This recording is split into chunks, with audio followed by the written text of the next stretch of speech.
আজকের শখ আগামী দিনের সম্পদ। আজ আমি কথা বলবো স্বর্ণের গহনার মান নিয়ে। বন্ধুরা, বর্তমানে প্রায় প্রতিটি ঘরের মহিলা পুরুষরাই যার যার সাধ্যমতো কম বেশি স্বর্ণ ক্রয় করে থাকেন। স্বর্ণের গহনা ক্রয় করতে স্বর্ণের মান নিয়ে, অর্থাৎ স্বর্ণ ভালো হবে নাকি মন্দ হবে, যারা এই সব ভেবে ভেবে দ্বিধাদ্বন্দ্বে ভোগেন, তারা যদি আমার থেকে একটি কথা শিখে রাখেন বা জেনে রাখেন, তাহলে জীবনে কোনোদিন কোনো জুয়েলারির দোকানদার আপনাকে স্বর্ণে ফাঁকি দিতে পারবে না। কথাটি শুনতে, জানতে, শিখতে আমার এই ছোট্ট ভিডিওটি সম্পূর্ণ দেখুন। আশা করি খুব সহজেই স্বর্ণের মানের বিষয়ে পরিষ্কার করে বুঝতে পারবেন এবং জীবনে কোনোদিন আর স্বর্ণ ক্রয় করে চুল পরিমাণও ঠকবেন না। প্রথমেই বলবো, এখন থেকে আপনাকে আর কোনো স্বনামধন্য বা পরিচিত দোকান তালাশ করে বেড়াতে হবে না। পরিচিত অথবা অপরিচিত দোকান হোক, ছোট অথবা বড় দোকান হোক, শহরের দোকান অথবা গ্রামে গঞ্জের দোকান হোক, সুন্দর ডেকোরেশন করা দোকান অথবা ডেকোরেশন না করা দোকান হোক, দোকানে এসি লাগানো থাকুক অথবা নাই বা থাকুক, সেসব দোকানে যদি আপনার চাহিদা মতো গহনা থেকে থাকে, তাহলে সে দোকান থেকে আপনি নিশ্চিন্তে গহনা ক্রয় করতে পারবেন আমার একটি পরামর্শ গ্রহণ করলে। চলুন তাহলে কথা না বাড়িয়ে অল্প কথায় জানিয়ে দিই আসল বা সার কথাটি। যদি আপনি রেডিমেড গহনা ক্রয় করতে চান, যদি আপনি অরিজিনাল 21 ক্যারেট গহনা ক্রয় করতে চান, তাহলে দোকানদারকে আপনি পরিষ্কার করে বলবেন, আমাকে 21 ক্যারেট হলমার্ক যুক্ত গহনা দিতে হবে এবং হলমার্ক করা ডকুমেন্টস পেপারটিও আমাকে বুঝিয়ে দিতে হবে।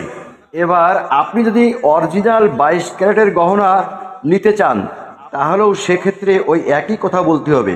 কথার পার্থক্য হবে শুধু 21 ক্যারেটের স্থলে 22 ক্যারেট। শুনলেন তাহলে রেডিমেড গহনা ক্রয়ের বিষয়ে। এখন শুনবেন গহনা অর্ডার দিতে গেলে কি করতে হবে। গহনার অর্ডার দিতে গেলে আপনি 21 ক্যারেটের অর্ডার দিবেন নাকি 22 ক্যারেটের গহনার অর্ডার দিবেন, সে অনুযায়ী আপনাকে বলতে হবে যে প্রতিটি গহনায় 21 ক্যারেট হলে 21 ক্যারেট, 22 ক্যারেট হলে 22 ক্যারেট হলমার্কযুক্ত সিল থাকতে হবে। অথবা বলবেন গহনাগুলো হলমার্ক করে দিতে হবে। দোকানদার হলমার্ক করে দিতে রাজি হলে গহনা ডেলিভারি নেয়ার সময় 21 বা 22 ক্যারেট হলমার্কযুক্ত সিল মারা আছে কিনা সেটা নিজ চোখে দেখে নেবেন এবং হলমার্ক করা ডকুমেন্টস পেপারটিও আপনি বুঝে নেবেন। আরেকটি সূক্ষ্ম বিষয় আপনাদেরকে জানিয়ে রাখি, প্রায় কোটি টাকা মূল্যের হলমার্ক মেশিনের সিল আর সাধারণ সিল এক নয়। হলমার্কের সিল একটু ভিন্ন প্রকৃতি হয়। বন্ধুরা, শুধুমাত্র এতটুকু কথা আপনার জানা থাকলে স্বর্ণ ক্রয়ের ক্ষেত্রে আর কখনোই আপনাকে ঠকতে হবে না। ভিডিওটি যদি আপনাদের ভালো লেগে থাকে, তাহলে শেয়ার করে আপনার অন্যান্য বন্ধু আত্মীয় স্বজনদের দেখার সুযোগ করে দিন। তারপর ভালোবেসে ছোট্ট একটি লাইক দিয়ে দিন। মনের ব্যস্ততা না থাকলে, কোনো প্রশ্ন থাকলে প্রশ্নটি কমেন্টসে লিখে জানান, আমি আপনাদের উত্তর দেওয়ার চেষ্টা করব।